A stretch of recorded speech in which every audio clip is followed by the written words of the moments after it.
Hafide and welcome to the show, everybody. We get started out right off the top with news about literature, about our island, about our people, about our history, and about the stories. And the thing I love most about this book, we're going to introduce you to the author in just a moment, but see, it goes this way in English.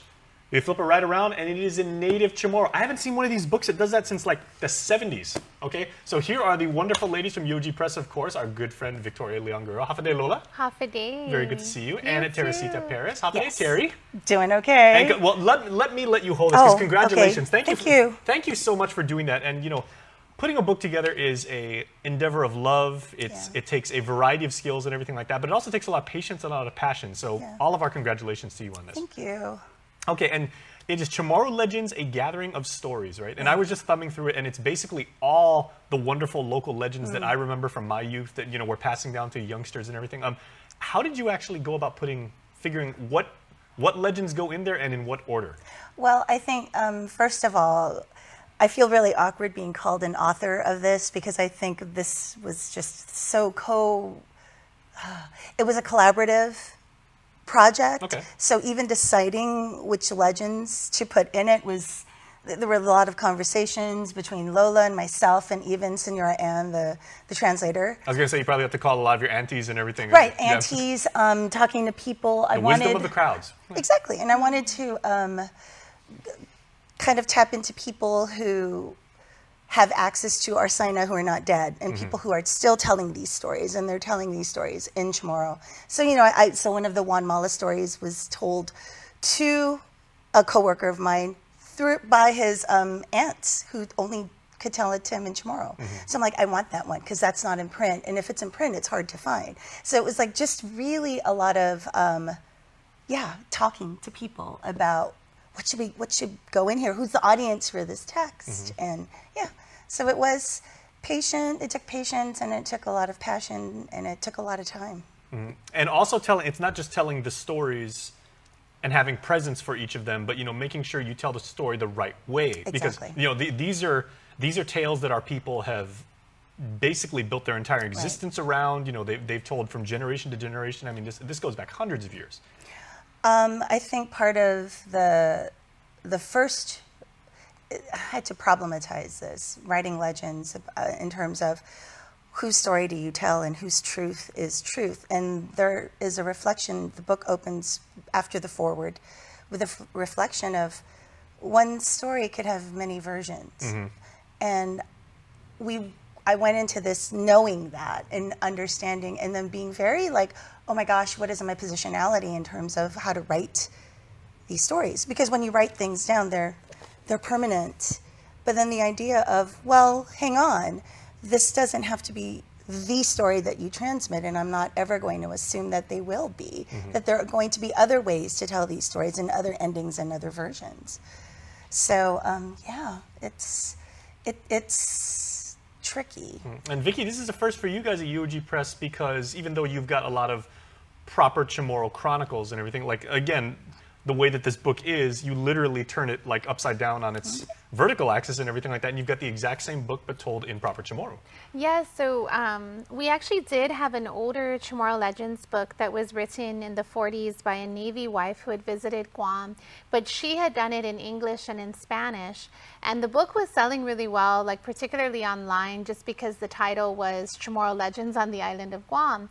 And so we realized that the community wanted and needed a Chamorro Legends publication, but we felt we wanted to do something new. We didn't want to keep publishing the book from 1945 written by someone who wasn't from within the culture, but rather we felt it was really important that we revisit our legends and tell it from an indigenous perspective, and of course in the Chamorro language. And so the beauty of this particular publication, and the reason why we chose the subheading of A Gathering of Stories, is that we really recognize that legends are community stories. They belong to a people. They don't belong to individual authors. And this is why Terry was very deliberate about, you know, saying retold by Teresita Perez, because the idea here is to take the community stories and then, you know, reinterpret them in many different ways. So through Terry's voice, which she has a very unique poetic prose style, and then through the translation process into Chamorro, Senora Anne Rivera is also a very well-known Chamorro storyteller. So then the story took on a new dimension in the Chamorro language because there aren't things that translate directly, and in fact, it just came to life in a whole new way. So it's almost like its own Chamorro version more than a translation. And then each legend is illustrated by different local artists. So there's beautiful artwork. You can see the beautiful cover artwork. If you of can our actually hold that up, Terry, story. we'll try and get a shot of that. Yeah. There you go. Oh.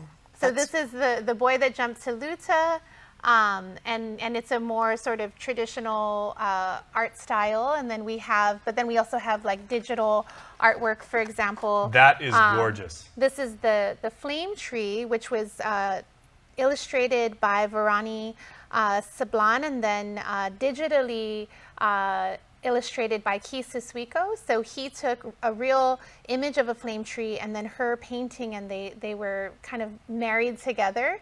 And then we have one of my favorites actually is the illustration for, there's Jason. That is my remembers favorite Cow Chamorro and legend right there. Okay, Carabao. let's get a shot. Okay, if you guys have never heard of the cow and the carabao, this is something that my Nana told me every single week when I visited her again in Heights when I was a kid.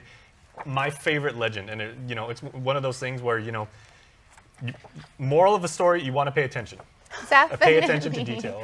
Now, one thing, Terry, I really appreciated taking a look at your book before we started this piece is, like Lola was saying, you've got your very own distinct prose. It's very respectful. It's very, very poetic. You weave a wonderful tale, but the legends as they're presented here are also very, very terse, and that's not a bad thing. So I see this as being a perfect thing that a parent can read to their child as they go to bed. You can probably go through like maybe 2 or 3 legends because. Exactly. I think my initial stories were I want to take away all the dressing up. Legends don't have to have deep descriptions of what people looked like. Not everything has to be Stephen King. Exactly. And so there was this sort of like, how do I don't want to dress it up.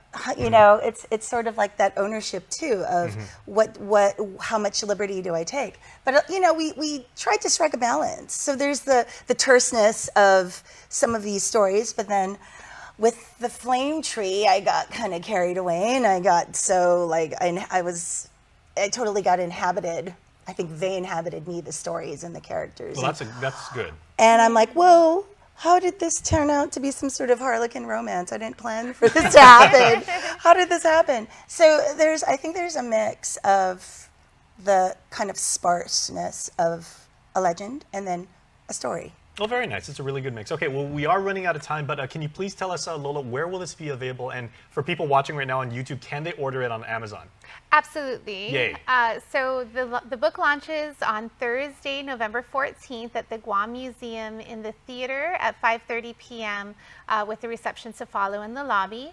The books will be sold for $25, and after the launch, they'll be available at the UOG Triton bookstore, the Guam Museum store, and almost all local bookstores and shops will carry it as well.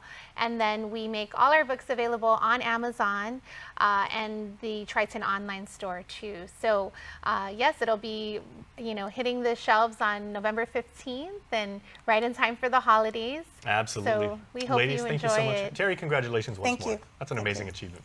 We congratulate you. And Lola, a pleasure as always. Thank All right, you. everybody, please go out and grab that. Remember, you can tell the story of Sirena on your Kindle. It's going to be that easy, so make sure to check it out. Support Terry. It's an amazing achievement. We're back after this.